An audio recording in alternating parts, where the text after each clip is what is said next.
don't know, I thought we had this love that like transcended, I don't know, but it was a fantasy. I trusted you so completely. We grew up together. We moved out to LA with just our car full of stuff, like tearing up just thinking about it. We were just kids. It was a fantasy.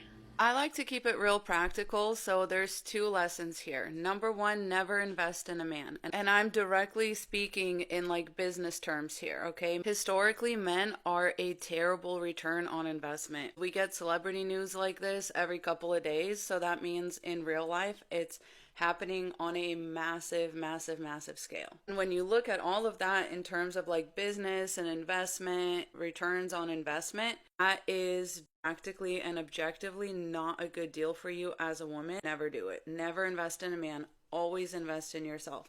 If anything, a man should be investing in you. Women are better at business anyway. Women are better with money. Let's be honest, whatever it is you're helping a man like get his start in or get invested in, you probably do it better anyway. This was very much true for Ned and Ariel. She literally just stepped aside, let him take the whole spotlight. The return on that investment turned out to be horrible because men do not understand sacrifice or hard work. And it's frankly because women do so much of that for them in their stead. It's really crazy to me how much men rail against hypergamy when they are the quite literal reason for it. This is why women want to go for men who are already established, have their own resources, or are like making more money or is better off than the woman herself. All that does is just decrease the chances that he is using you to come up. Like, men are so worried about gold diggers, but what do you call this? What do you literally call like your partner packing up all of her things, moving to an unfamiliar place with you to start this very risky thing, to start this like kind of career? She is by your side doing all of this and is responsible for much of your success. Not only that, but you also use her continuously to become this like wife guy on your podcast, and then literally cheating on you with the person who was in the room for all of it, for him saying all of these nice things about his wife, for like all the appearances that Ariel would make on the podcast, for probably their other podcasts that they had together. Like, that's a bad return on your investments. Somebody that you sacrifice everything for, and then at the end of the day, like, they have everything and they still can't keep their dick in their pants. Do you know why that is? It's because they didn't work for it. Like, women are creating nepo babies out of men left and right because everything sits on your shoulders. Very few men are self-made, and very few men would be where they are without a woman sacrificing her literal dreams, goals, hopes, aspirations, career path, all of that, to hand it over to him, being like, hey, here's this. I'm gonna go like have our children. I'm gonna go stay home with the children. I will hold down the fort. Don't fuck this up. And the moment you walk out of that space that once again you created, you like manifested with your energy as a woman, that man will fucking turn around and sleep with like the closest person next to him. The closest person next to him. That's lesson number 1. Men are a terrible investment. Never invest in a man. Always invest in yourself. If anybody's investing in anybody, it should be the man investing in you. It should be the man holding down the fort while you take a risky career move, while you like finish school, etc. That's what it should be. It should never be the other way around, because that man will not appreciate it. Okay, and lesson number 2, and actually one of my mutuals said this in the comments. I'll tag her below. Lesson number 2 is stop mistaking the mid-ass man in front of you for fucking Prince Charming. Stop creating these complex inner worlds and narratives for these men that have given you absolutely no reason to do so. A lot of women confuse men's impulsivity for something bigger. It's like, oh, he wants to like pack up all of our things and move to LA, and like that means he trusts me and that means he loves me. Girl, half the time these women are actually inviting themselves along. Like, the man could care less if you come or not. He was gonna do this anyway. But if he can also bring along a bang maid, why wouldn't he? Like, why wouldn't he? That's the reason why so many women are just like falling back on extremely transactional dating techniques, because doing that really helps to dispel that delusion. You know what I mean? One of my podcast co-hosts, Gwen, always says this thing that like blew my mind when she first said it. Little girls are like growing up watching Disney movies and like being told fairy tales and whatever. Little boys are growing up watching pornography. And women transition into like rom-coms and like romance novels or whatever. Young men just transition into worse and more degrading types of pornography, which really explains why the moment that they get famous, they immediately go on a hunt for more puss. Like, they're just like, I made it. I can be like one of the guys in the cornos now.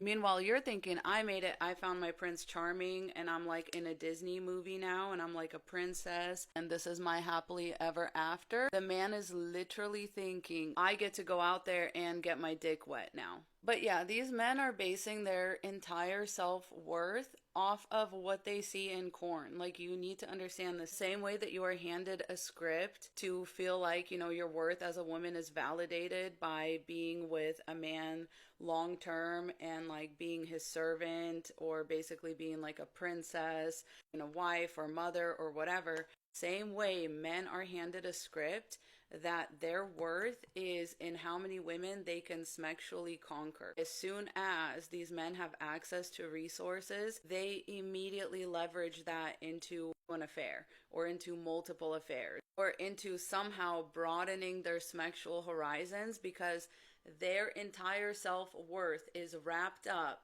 in how many vaginas their pee-pee has been in. And that should let you know right off the bat that there's no inherent value in a man. They base their value off of like money and women. But either way, they're not in it for you like you are in it for them. They have a different script. They have a different fantasy. Your fantasy was to wear white and walk down the aisle in like a pretty wedding dress and to be loved by one person your entire life and to sacrifice for each other and to do all this stuff, whatever.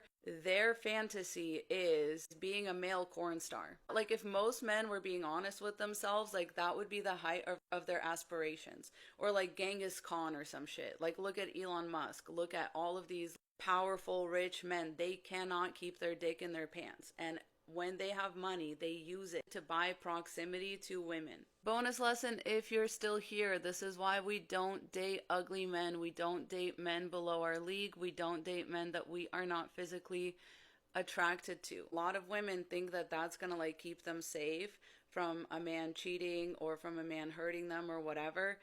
Wrong. An ugly man will literally be waiting like a snake in the grass to humble you. These ugly men cannot wait to ride your coattails to the top and then to humiliate you from that spot where they don't even belong, where they rode in on your coattails. They cannot wait to get up there and take their dick out and embarrass you and humiliate you and put you back in your place, because guess what? They've been resenting you this whole time. They've been resenting you because they perceive your access to the sexual marketplace to have been higher than theirs, and they resent that. This sometimes happens when a man just has like simply a glow up, but it happens even more often in the cases where the men get access to money and like amounts of money that they've never seen in their life before, and that is immediately what they will use it for. And you cannot convince me that this man was not getting off on this like possibly the whole time. Like, you cannot tell me that even if this affair, like, quote unquote, started as a mistake or whatever, that at some point he wasn't getting off to the fact that he's like saying all this like stuff about his wife on the podcast and like being such a wife guy, and then literally fucking the producer in one of their cars after the show or some shit like that. Maybe even in the studio, like maybe even in the same studio where he's saying all these nice things about his wife. He then goes and like fucks his producer. This is where like the porn thing and the ugly man thing overlap, because there is that humiliation aspect. A lot of porn is meant to be humiliating for women. So when men combine what they see in porn with like masculinity or whatever, with like being a man, then that's like the moment that they're waiting for. They're waiting for their chance to humiliate a woman just like one of these corn stars would. Sadly, for a lot of men, that is as close as they will ever feel to being on top of the world. These literally are a lot of their aspirations in life. Not just pornography, it's just like the general mindset of our population. Misogyny is just the general setting that we all run on. It makes it really easy to do things like this and then like not even feel bad. Just be like, well, yeah, that's just like what happens. I was falling apart too, and like everything sucked for me. And it's like, dude, you were the host of like a very successful podcast. All you had to do was not fuck it up, and you still fucked it up. That's fucking pathetic. That's why I say like men are a bad investment. They'll take everything that they've been given and they will just squander it for a little bit of ego. All my love goes out to Ariel. Stay safe out there. I love you.